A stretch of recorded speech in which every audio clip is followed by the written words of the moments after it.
La spontanéité de réaction.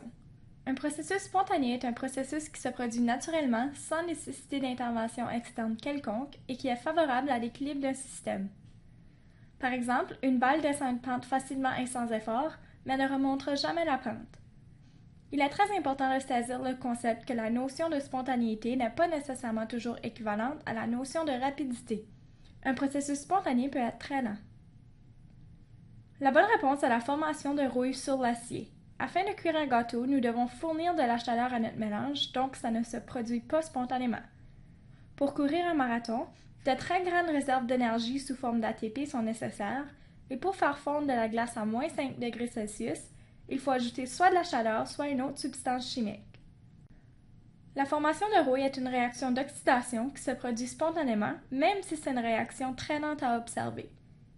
De la même façon, la chaleur se dirige toujours d'un objet chaud vers un objet froid et jamais dans la direction opposée.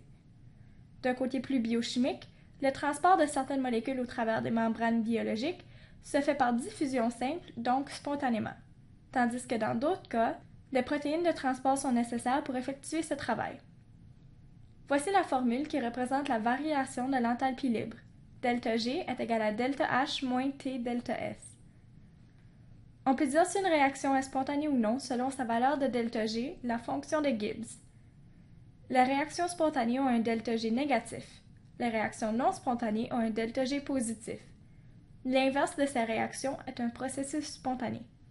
Dans cette question où delta H est positif et delta S est négatif, voici à quoi ressemblerait l'équation de l'enthalpie libre. Puisque la température dans cette formule est toujours en kelvins, elle ne peut pas prendre de valeur négative. Ceci étant dit, T fois moins delta S aura sans faute toujours une valeur négative qui se transforme en addition à cause du signe négatif placé devant. Delta H est positif, donc l'ensemble de l'équation sera positif pour donner un delta G positif, donc cette réaction n'est jamais spontanée, peu importe la température. Cette réaction a un delta H négatif et un delta S positif. On cherche à savoir dans quelle situation delta G sera négatif. Encore une fois, la valeur T est toujours positive. Alors dans ce cas, T fois delta S est positif et delta H est négatif. Si on soustrait une valeur positive à une valeur négative, la réponse est assurément une valeur négative. Les réactions sont spontanées si delta G est plus petit que 0, donc dans ce cas, peu importe la température, la réaction sera toujours spontanée. L'équation de l'enthalpie libre pour cette réaction serait la suivante. À première vue, on ne sait pas si delta G sera positif ou négatif. Le tout dépendra de la température. À basse température, l'ensemble T fois delta S aura une valeur inférieure à delta H, donc delta H moins T delta S donnera un delta G positif et la réaction ne sera pas spontanée.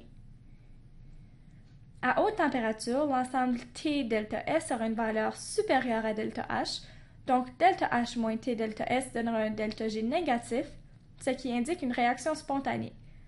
Alors l'énoncé dans la question est vrai, à condition que la réaction ait lieu à une haute température.